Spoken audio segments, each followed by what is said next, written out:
মধ্যপ্রাচ্যের মুসলিম দেশগুলোর মধ্যে বিস্ফোরার মতো একটি দেশের নাম ইসরায়েল। চারিদিকে মুসলিম দেশ থাকলেও একটি ইহুদি রাষ্ট্রের জন্য কোনোভাবেই সংঘাত থামছে না মধ্যপ্রাচ্যে। সম্প্রতি ফিলিস্তিনের ওপর ইসরায়েলের নৃশংস হামলায় নতুন করে আবারও ফিলিস্তিন ও ইসরায়েল সংঘাতের বিষয়টি সবার নজরে এসেছে।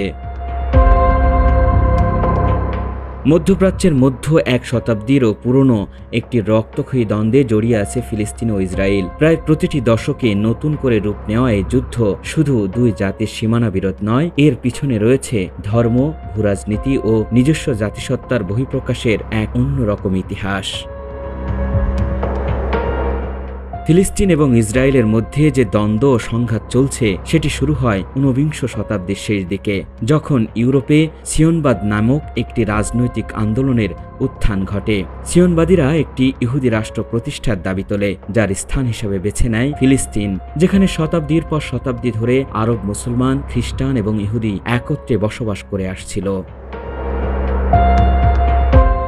সর্বপ্রথম 1917 সালে ব্রিটিশ উপনিবেশিক শাসনের সময় ব্যালফোর ঘোষণার মাধ্যমে ব্রিটেন ফিলিস্তিনে একটি ইহুদি রাষ্ট্র প্রতিষ্ঠার পক্ষে সমর্থন জানায়। দ্বিতীয় বিশ্বযুদ্ধের পর, বিশেষ করে হলোকস্টের প্রেক্ষাপটে, ইউরোপ ও আমেরিকার অনেক রাষ্ট্র ইহুদি অভিবাসনকে সমর্থন করে।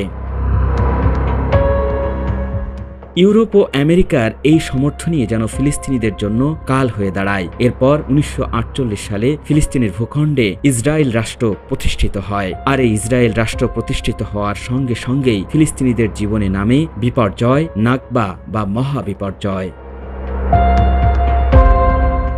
নাকবা বা এই মহাবিপর্যয় নামে পরিচিত এই সময়টিতে 7 লাখেরও বেশি ফিলিস্তিনি নিজ ভূমি থেকে উৎখাত হন। পরবর্তী 7 দশক জুড়ে ইসরায়েলি দখল, বসতি নির্মাণ, জেরুজালেম ইস্যু, শরণার্থী সংকট এবং গাজার অবরোধ এই সংঘাতকে আরও জটিল করে তোলে। ফিলিস্তিনের মানুষ যখন তাদের নিজের ভূমি রক্ষার জন্য চেষ্টা করতে যায়, তখন থেকেই মূলত ইসরায়েলের সাথে ফিলিস্তিনের সংঘাত শুরু হয়। আর সেই সংঘাতে আন্তর্জাতিক মহলের পক্ষপাতমূলক ভূমিকা দেখে মুসলিম বিশ্ব। ফিলিস্তিন নয়, যেন মুসলমানদের উপর ইসরায়েলের এমন বর্বরতাকে জায়েজ হিসেবেই স্বীকৃতি দেয় বিশ্বমোড়ল রাষ্ট্রগুলো।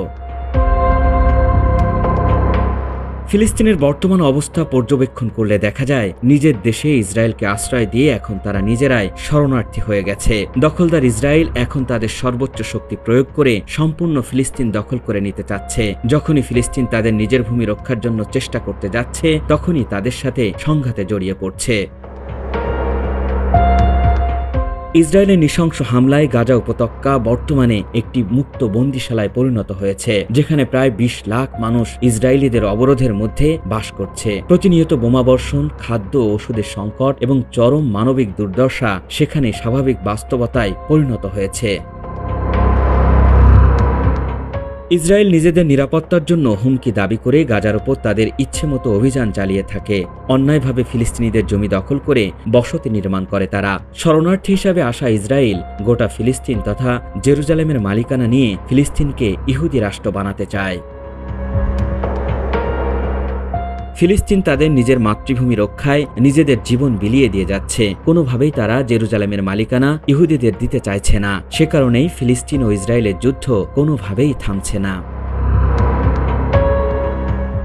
আল ইমরান, সময়ের আলো।